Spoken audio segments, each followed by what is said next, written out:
Hey, Hop listeners. Quick note before we start today's show.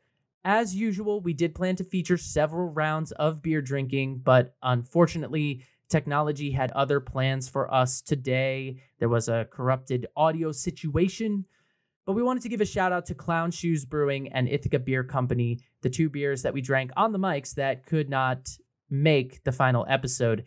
Gabe drank the Fugly Sweater Lager, a winter lager from Ithaca Beer, and I had a killer imperial stout, the Snow on the Maple Tree, from Clown Shoes in Massachusetts, 2021 edition. The beers were great. We drank them. We loved them. You won't hear about it on the show today, but the breweries will be featured in Can Arts and Crafts. They will have their own episodes of The Hop in the future, and we wanted to give them a shout out at the top because they were supposed to be with us today. Unfortunately, things happen. We would fire our sound engineer if the sound engineer wasn't me. But look, it's a great round nonetheless. So thank you for your understanding. We love you. And listen, it's cold outside. It's Winterfest.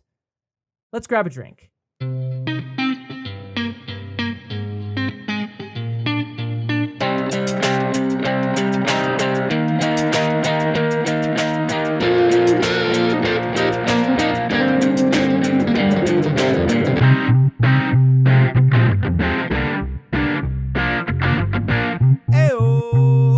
What is up, everybody? Welcome to The Hop with Gabe and Steven. We are here to drink fun craft beer on this wonderful Thirsty Thursday. I am Gabe. With me always is Steven. We are here. Thank you so much for joining us. It's about to get cold up in here. Brr, sure is cold out there, Gabe. Damn it, I was gonna make that joke, you son of a... Ugh. We're having a winter celebration. Why?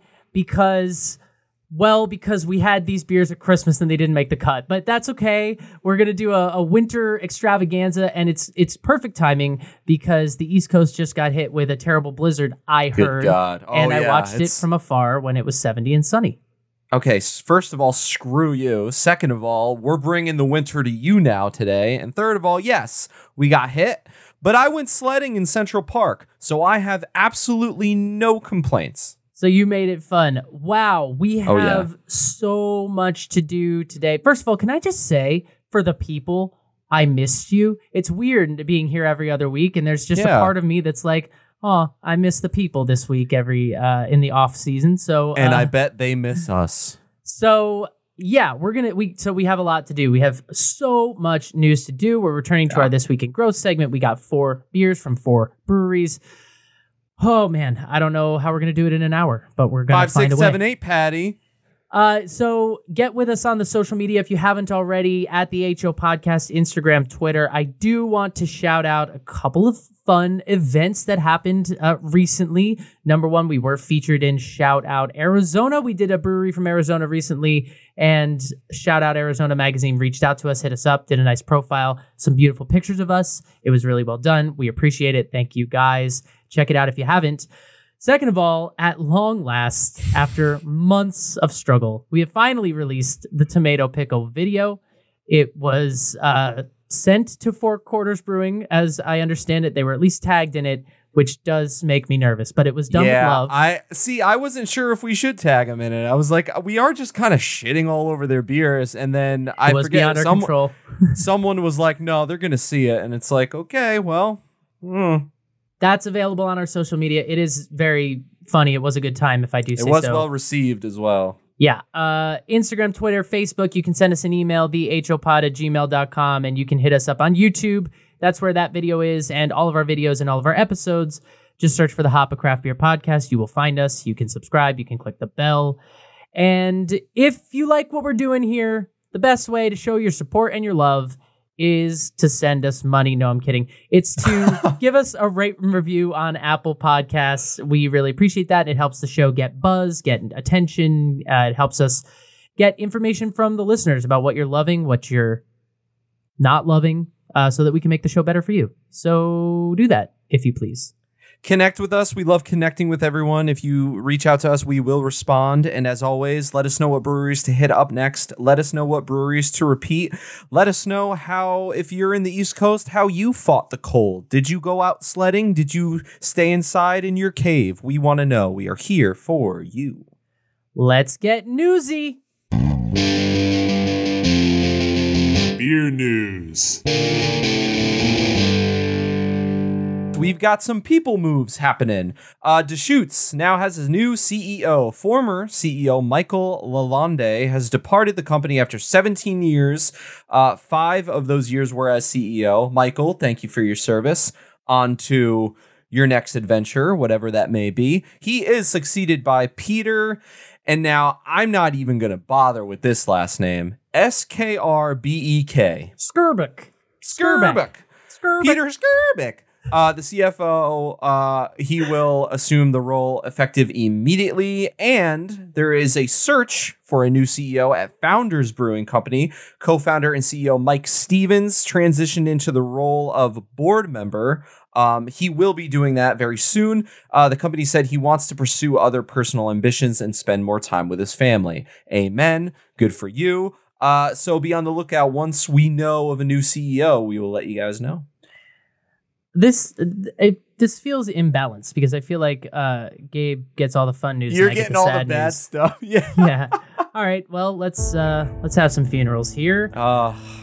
Okay. Marin Brewing is a brewery out of the San Francisco area. You may not have heard of them, but they are a big one. They've been in business for 33 years. And they closed their doors on January 31st. Unfortunately, they posted a picture to their Instagram of co-founders Craig Taisley and Brandon Moylan, and basically said, it's been their pleasure to serve the community for the past 33 years, but they are hanging it up. This did lead to an outpouring of love and toasts from the brewing community, from locals, from other breweries in the area, including 21st Amendment, California Brewery, 21st Amendment, who referred to them as, quote, absolute legends in the industry. So Marin Brewing, it was real. May you rest in peace. And then down in Jacksonville, Florida, we have Main and Six Brewing Company, which will be closing very soon. This one, the company, again, it's a brewery you may not have heard of, but they had won Brewery of the Year in their category at the Gab last year, as well as a number of prizes for some of their beers. So they had plans to relocate to a larger facility. They got into a sort of battle with the city over zoning, and they finally figured that out and everything. But now co-owner and head brewer Dennis Espinoza announced the news and basically cited the pandemic as a major factor, as well as, just a number of other things in the industry. So they're slated to close their doors on March 13th. That date could come sooner, depends, it's flexible. But Main and Six Brewing and Marin Brewing being laid to rest. So thank you for your service, both breweries. And now for Gabe to pick us back up again with some sports and beer. This week in sports. Exclamation point! And I play that specifically because we got some basketball coming up, which is right in my world. Michelob Ultra. Not the best beer, but their marketing campaign has skyrocketed, in my opinion, in the opinion of many other people. They are debuting a line of limited edition NBA team cans, which is really, really awesome. This is cool because it's not just slapping the team logo. It's got like a flair to it. The New York Knicks have kind of like a spray painty type font. Big bright blue can. They got a lot of big bright colors with the Michelob Ultra flag logo right in the center, the color of the team. This is something brand new. Anthony Davis, forward for the Lakers, actually posted the Laker can on his Instagram, and we shared it on our story. And that was before the big announcement. That was like he got like a one early because he's on the team. And I thought it was like one of the coolest things ever. Basketball and beer, sign me up. Speedballing off of that, a retired NBA player, Marcus Camby, has signed a licensing agreement with one of our favorites, White Lion Brewing Company. That is super cool. It's a first collab for Marcus Camby. More details will follow hopefully soon. They did debut a new beer, and they called it the Marcus Camby New England IPA. It is apparently very good. It was well received. They had a little opening party for him for the beer at the brewing company. People got to meet him. It was this whole big event. White Lion is continually impressing us every single day, especially me. I have a soft spot in my heart for all of this because Marcus Camby used to play on my favorite basketball team, the Toronto Raptors. So good on Marcus, good on White Lion, good on the NBA. It's all coming together. Gabe in a nutshell is pretty much all we're talking about.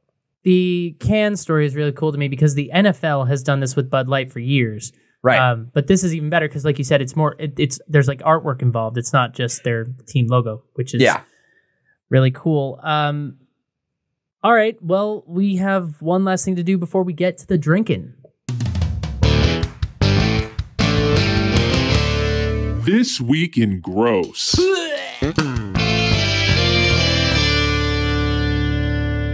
People don't listen. Bootstrap Brewing is the place. And listen, we mentioned it. The tomato pickle beer is out. It's on YouTube, the Hop, a Craft Beer Podcast. And if you work for Bootstrap Brewing, I'm going to need you to go watch it and take our advice. But they didn't because they made a pickle beer and we're going to shit on it right now. Pickle Me Up is a new release from the brewery. Bootstrap is in Longmont, Colorado. And this is based on their Golden Ale, which is an award-winning beer. And I'm sure it's delicious. But then they put, quote, just the right amount of pickle juice in that Golden Ale. Now, for Steven, just the right amount of pickle juice would be 0 pickle juice. So if that's what they meant by this, then they just changed the name of their Golden Ale. But I don't think that's the case. The beer is 4.5% ABV and will be distributed in Colorado, Wyoming, Kansas, Utah, and Missouri.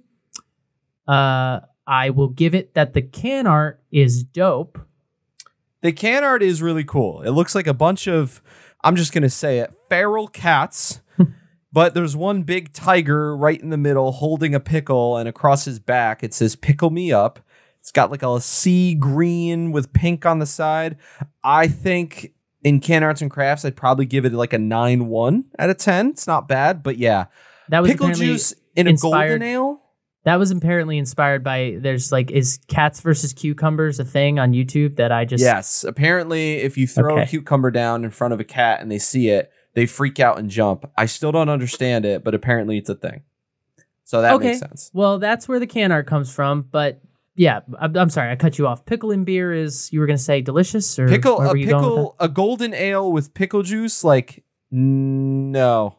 I don't know about that. The 4 Quarters one was sour, so at least that had the vinegar, the brine. At least there was some. It was kind of Goza-esque. There was a saltiness to it that made sense. This is a Golden Ale, which is typically exactly like I picture a beer, and then just pouring pickle juice in it, swirling it around, and then taking a sip. And that to me, no, thank you, please. No, thank you, please. Well, Bootstrap Brewing. Welcome to This Week in Gross, and if we get our hands on that beer, you could be the next tomato pickle video. I'm not saying another word. I didn't make any promises. You can't hold me accountable. It may debut in 7 months. Okay, Gabe. Yes. Hit us with a toast, and let's get wintry. So for the winter toast, I'm just going with a couple fun quotes. And the first one is by our boy, Mark Twain. I know the look of an apple that is roasting and sizzling on the hearth on a winter's evening. And I know the comfort that comes of eating it hot, along with some sugar and a drench of cream. I know how the nuts, taken in conjunction with winter apples, cider, and donuts, make old people's tales and old jokes sound fresh and crisp and enchanting.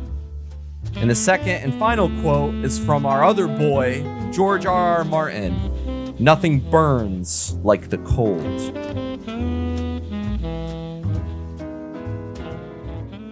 Why did you hit the word nut like that? Was that for me because I have an allergy, or is that just because of the word? Because it's funny. I don't know. Okay, well... You ever hit a certain word so hard, it's just, nuts! It's just nut. I mean, it just... All right, I'm going to stop doing that. See? Okay.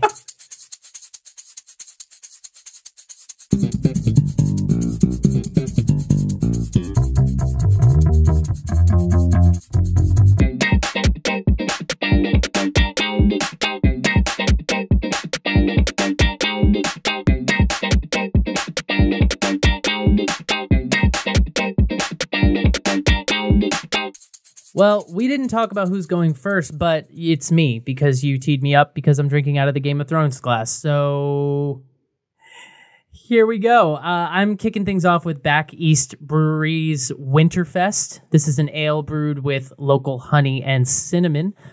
This is a brewery out of Connecticut, local brewery, and to our hometown, and it's 6.5% ABV.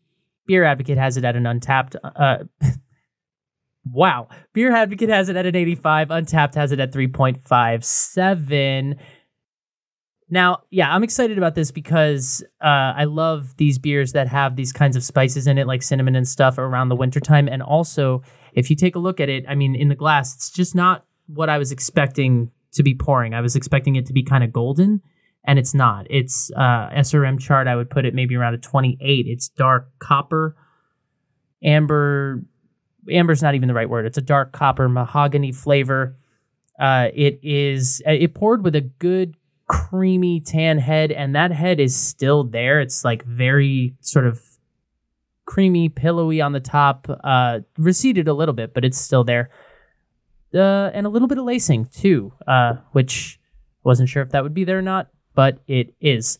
From the brewery, Winterfest is a deep chestnut-colored ale brewed with a touch of cinnamon and local honey. Its rich flavor and subtle spices make it a perfect for the cold.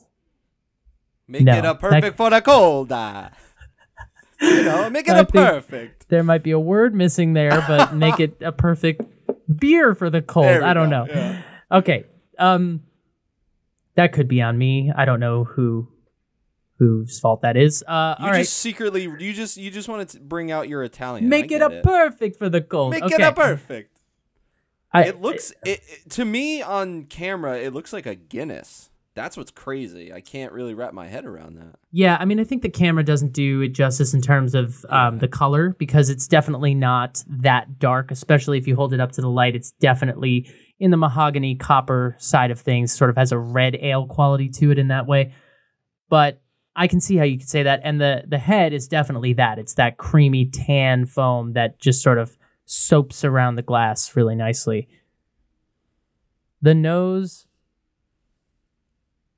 is, again, amber ale or red ale, that world. It's definitely caramel malts. There's some honey or agave present. There's a vegetal quality to it in that way, but the cinnamon and the spices are very subtle. I mean, the cinnamon, the nutmeg, the allspice, like I can see where those things are, but they're very subtle in here. I feel like we're going to be talking about those specific spices a lot on this episode just because of, when you have winter beers and they're spiced in a certain way, it's just like this time of year where it's like you want that to warm you up in a beer. So I feel like we're going to be talking about those a lot. Yes, I mean, though that's what it is, right? You want those sort of warming spices, those apple pie spices, or, that's what you want around this time of year when it's cold outside. You want something to warm you up. And for me, it's just a really nice change of pace from the IPAs. I mean, that's what I drink the most for sure. But, even in California, it's not cold or anything, but, well, it's relative. Your definition of cold would make certain people hate you. But this is really soft and subtle on the nose. It's got some toffee, I don't know if I get chocolate, but there's a little bit of bitterness to it. The hops are sort of German spicy hops. I don't know exactly what they are, but maybe Hallertau or maybe, Goldring. I have no idea, but they're definitely of the German sort of spicy variety. And I would like to drink it now, and so I will. Enjoy. It looks very good. It looks creamy. I wonder what the creaminess will be just based off of the look and the head retention. I feel like this beer could go in a number of different ways, so I'm interested to see the thought.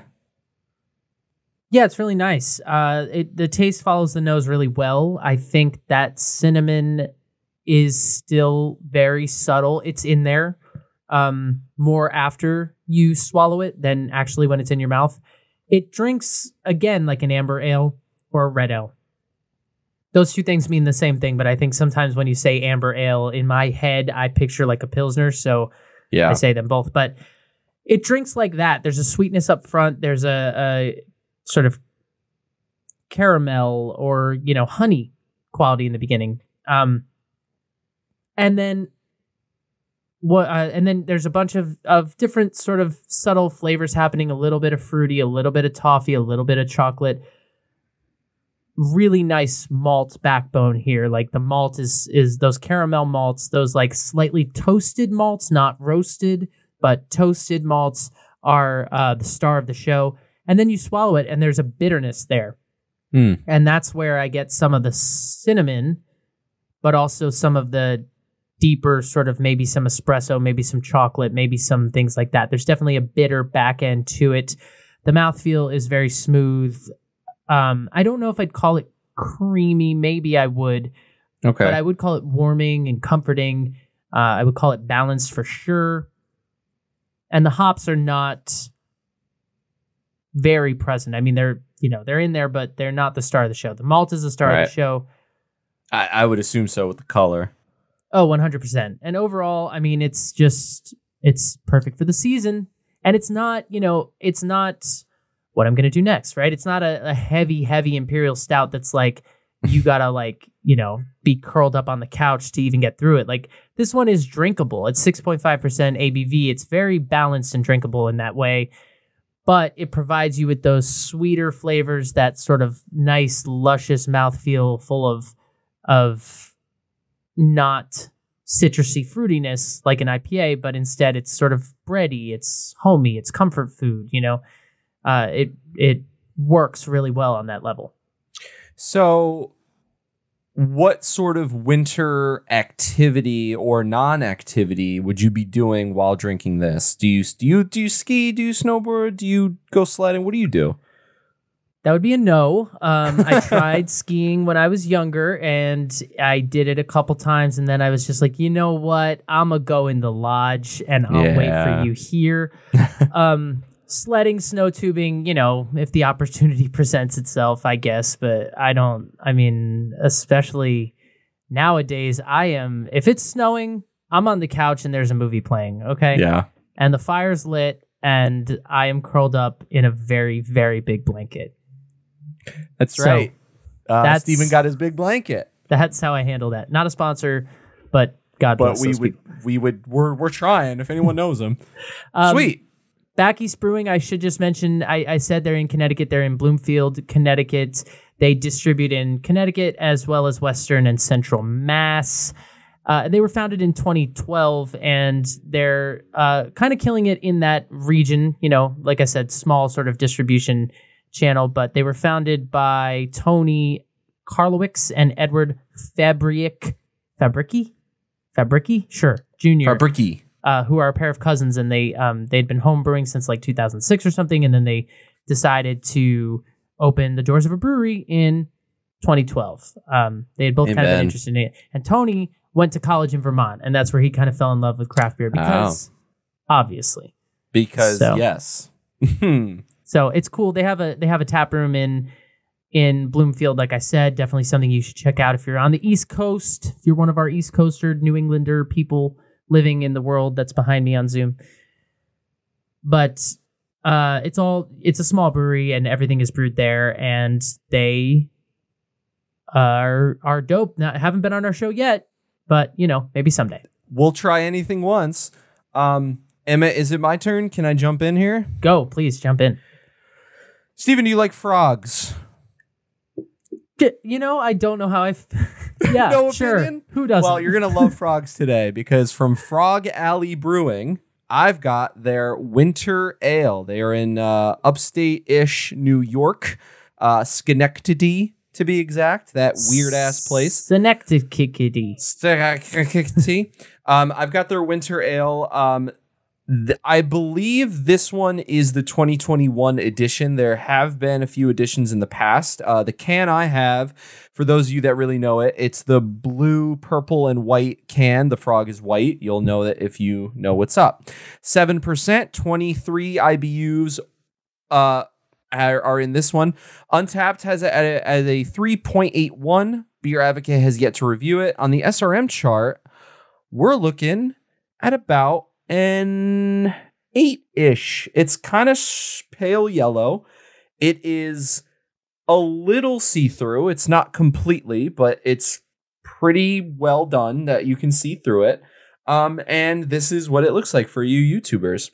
From the can, the weather may be frightful, but this imperial Belgian-style wit is sure to keep the cold at bay. Orange peel and coriander offer the perfect harmony of citrus and spice, while a combination of barley and unmalted wheat create a distinctive warm glow. And then the note from the brewery says deep orange in color, kind of. This brew uses 3 types of specialty grains, dark Belgian candy sugar, and 5 seasonally appropriate spices to make every sip a winter celebration. So spicy, right. Here we come. Frog Alley Brewing. Here we go. I'm going to poke some holes. I'm sorry. Imperial Belgian style wit. Imperial. It's 7%. That's what it says. I know. Imperial Belgian style wit. No. I mean, imperial, like maybe they mean for the style. It's imperial for the style. But imperial implies very alcoholic, and 7% doth not an imperial make in my book. But, I'm not drinking it, so I can't say how the beer is, but I just take issue with that description personally. No, anyway. I figure, and you know what? We should talk about it because we want to be honest on the show, and I'm just reading from the can. Off of the nose, very Belgian style wit. I will definitely give it that. It's got that banana, it's got that bubble gum, it's got it's got those spices, the coriander, the nutmeg, little bit of cinnamon, little bit of like maltiness hiding in the background. I don't know why I sometimes go to this analogy, but we're at a party again and all the spices are dancing on the dance floor. I feel like that's just where we're at. Go with me. I have a weird brain. But it definitely smells like that. This is one of those this is one of those beers that like I know my dad would like. He likes this style, like that's his thing. Belgian baby. So here goes nothing. So the Brewers Association guidelines allows a Belgian-style wheat beer to be up to 6.8% ABV. This is 7. However, an Imperial Belgian-style wit is not even a thing. It would be called a Belgian Quad or a Belgian Tripel or something like that, or Belgian Strong Ale. So they're just making shit up in upstate New York, and that's, I guess, points for creativity. But listen, it got printed on the can, so they obviously got it past someone. The reason I'm harping on this is simply because if there was a beer that was like, this is a Belgian style wit, but the alcohol is 9%, I would run to that immediately. But I guess that would just make it a Tripel, right? Probably, yeah. I don't know. Off the taste, never thought I'd say this. My first favorite part, I have yet to finish the beer, but off of the 3 sips I took, my first favorite part is the carbonation. It's carbonated, but it's not like really heavy carbonation. It's just subtle enough that it just brings added flavor to the tongue, which I love. Orange peel, maybe a little grapefruit. I feel like the bubblegum is more in the smell than the taste. Caramel maltiness, picture a Belgian style and the flavors you get from it. This isn't the most fancy of those, but it's on that level of just like, I feel like it's a classic Belgian style with the orange, caramel, and spices turned up just a little bit more than others. There's not a crazy thing going on, but the carbonation, like I said, just gives it added flavor and it makes it kind of worth it. I really like it. It's smooth in the sense of easy to drink. I think for someone like you and me, Steven, we could probably crush this. Even at 7%, it doesn't really taste like 7%. How's the stickiness? Because when I see that there's dark Belgian candy sugar in there, I don't mean lacing wise. I just mean like, how does it taste? Like, do you get candy sugar? Like, is there a sticky quality to it in drinking I it? unfortunately do not. Okay. I will say that. I'm not in that world. I'm more in the straight up classic Belgian style world. These beers are fresh. That is a fact. This was like right at the end of 2021. So it's like not old at all. So that's missing. But Okay. other than that, I think this would be great as a starter beer in a flight. I can picture myself drinking this on the lift as we go up to the mountain, like right before you're about to do the run, which is a horrible idea. Yeah, I was but just gonna say, do they? it's let not you a do good that? idea, but whatever. I I think this is for maybe. I don't think this is for like the adventurous cold winter activities. This is for the lounging. This is for the chilling. This is the prep as you're about to go conquer the mountain and ski or either snowboard. I recently went snowboarding. I love it. I'm going again very soon. I only fell, I want to get the number right, 37 times, but none of my bones broke. So I'll take it as a win. Frog Alley, very quickly, their story actually starts in 1903. A local baseball team in Schenectady was called the Frog Alley baseball team, I guess. Where they played was a very swampy area with frogs, which is where they got their name. A century later, the owners decided to kind of give back and give recognition to the team and, everything they did for the area and community. So they named it Frog Alley Brewing Company, and they were established on the cornerstone of the Mill Artisan District, wherever that is. They're all about Schenectady, making the location vibrant and beautiful and hopping with hops and whatnot. And Frog Alley, yeah, their logo is one of the coolest I've ever seen. Just a big ass frog. They know what they are. I feel like I didn't show my can on camera at all, so I will do that for those that haven't seen it. It's Look just, at the tree. It's nice. nice. Basically just blue, and then there's snow on the ground and a bunch of trees that look like Christmas trees, but they're not lit up like such.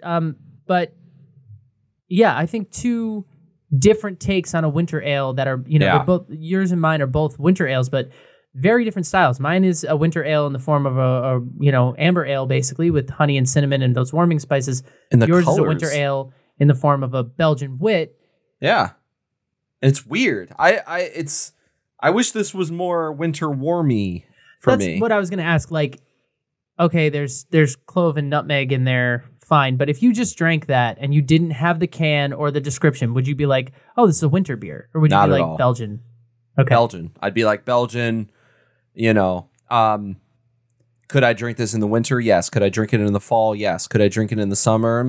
Has to be the right day, right time. Yeah. But would I blind taste test? Would I say this is a winter beer? No, not really. But is there any, there's nothing wrong with that. Maybe the fact that it's called winter ale, but in my opinion, it's not a bad beer. I just think I've spent a lot of time in upstate New York, and it's just so cold there and gray all the time that they just don't know the difference, and they just call their beers winter beers because it's always winter there or something. That's true. I mean, it's not. It's very pretty in the summer, but all right, we gotta move on. So it's time for Bob Ross to bust on in here, bust out his sweater, mittens, scarf, winter gear, and do his thing.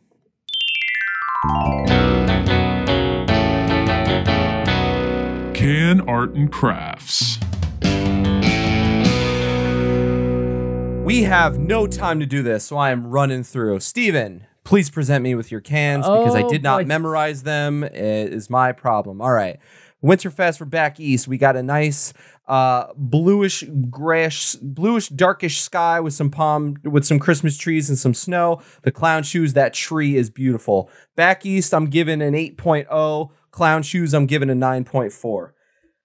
The winter ale from Frog Alley, blue and purple with some snowflakes and a big ass white frog. I'm going to give this a 8.6. And the fugly sweater, I know I shit on kind of the flavors, but I'm going to give it a high score because of how festive it is. You will not miss this, even if it's sitting next to something else. 9.3. Those are my scores. Fun little tidbit we had for the Clown Shoes artwork. One of the most unique things about it is their artwork. Michael Axt is the artist and label designer. He joined the team in 2013. He's been drawing ever since. He is amazing because like I said, I have had other Clown Shoe beers and they are great. Those are my scores. Bob Ross is here. He doesn't have any winter shit, but he's cold-blooded, so he stays warm all the time. Go over there. That's another great edition of Can Arts and Crafts.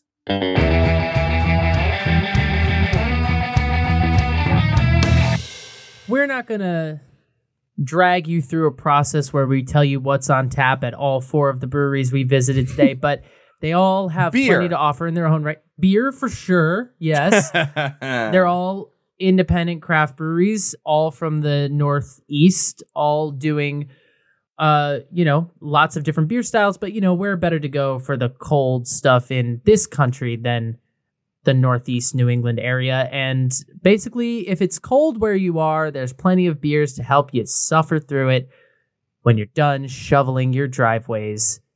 Ugh. Also, I don't miss that. I'll tell you that much. I do not miss doing that. Also, the option to move is still available to you. Okay, absolutely. We need to move on and wrap this up.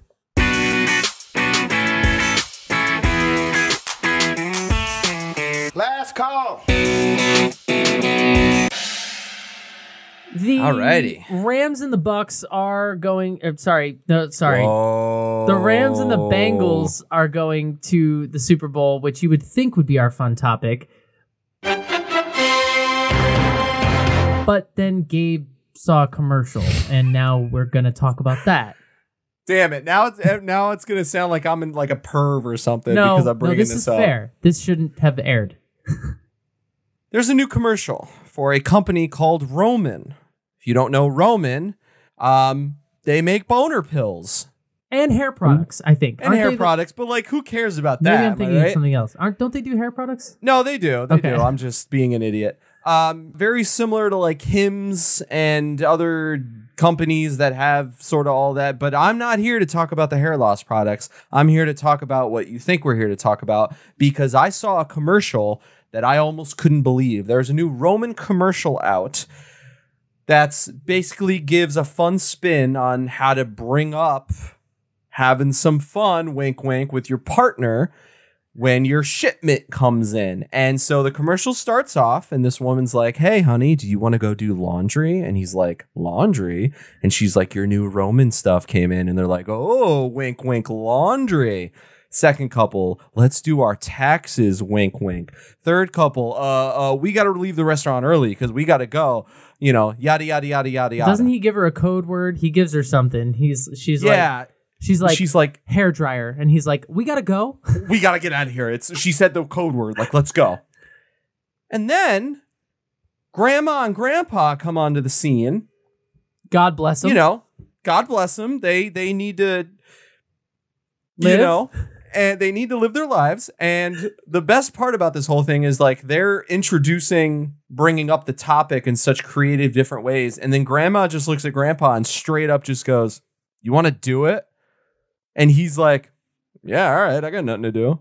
Roman for everyone. And I thought, wow, to be an actor in a commercial like that, I would do it. So let's talk about Roman for a little while.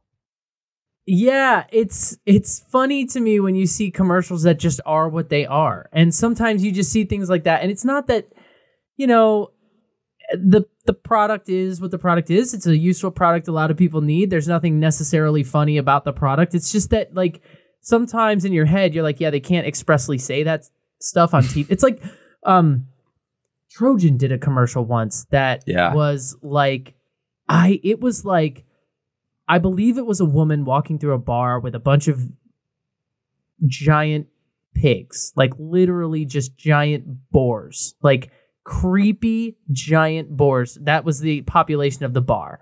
And then there was like one guy who was like an attractive, normal man, human man.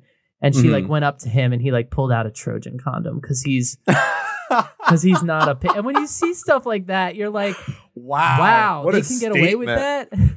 Yeah, I guess so. I mean, I was just gonna say, I feel like even in Trojan commercials, like they don't outwardly say, let's use a condom. Like they're like, for the ones that what's the ultra thin one? It's like it's not even there. I think they're just called ultra thin or something.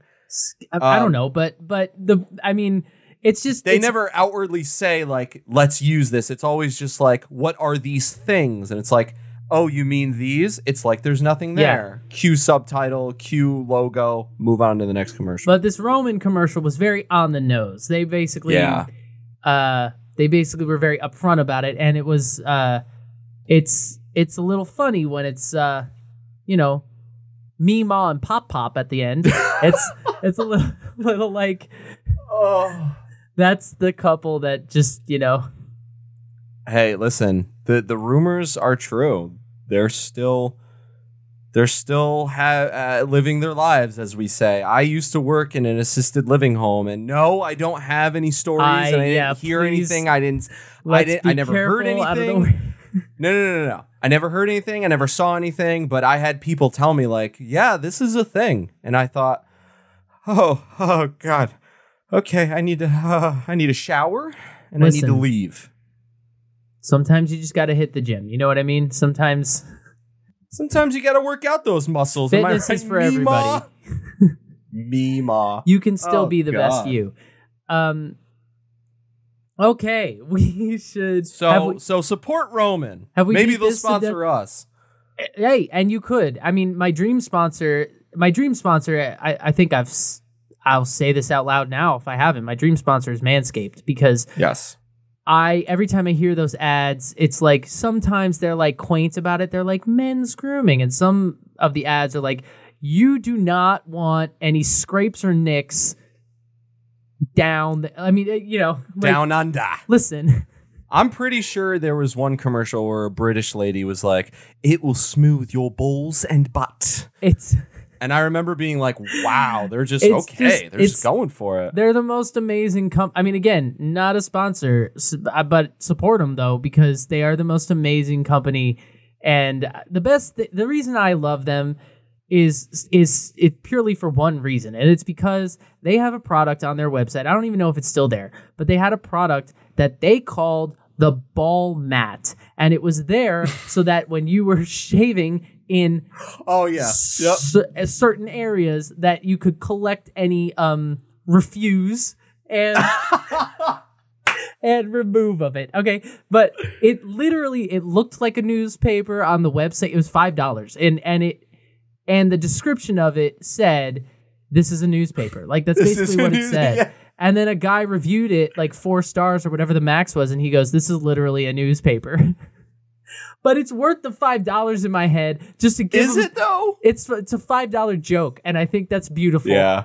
And they deserve $5. What's hilarious is they were probably someone in the boardroom meeting was probably like, I don't know, someone will pay for it. And they were like, and honestly, let's do it. If I was making a purchase, I might throw it in my cart because they deserve $5 for making a joke that's simple.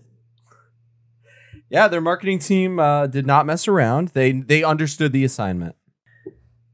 All right. Well, so on that note, let's get out of here. Sometimes we just like to do it for us, and that's what this segment is all about. Pretty much. Guys, winter is here, and suffer through it and keep, living your best lives. I think I'm through the worst of it, honestly. It was, about 60s for about a week. It was rainy, and now it seems to have cleared up. So I think that we've come out the other side. There's light at the end of the tunnel. Steven, shut up. It's cold here and the wind hurts my face. We will have another Throwback Thursday next week. We'll be back in 2 weeks, just before the Super Bowl, I believe. So yeah, get excited February about 13th, 6:30 p.m. Mark your calendars. Get the wings. Get the buffalo chicken dip. Do it up. The Bengals and Rams, SoFi Stadium. Thank you, Cincinnati. Let's go Bengals. Go Bengals, I guess. Or Rams. I live here. I don't know. But we'll see you then. Cheers, everybody.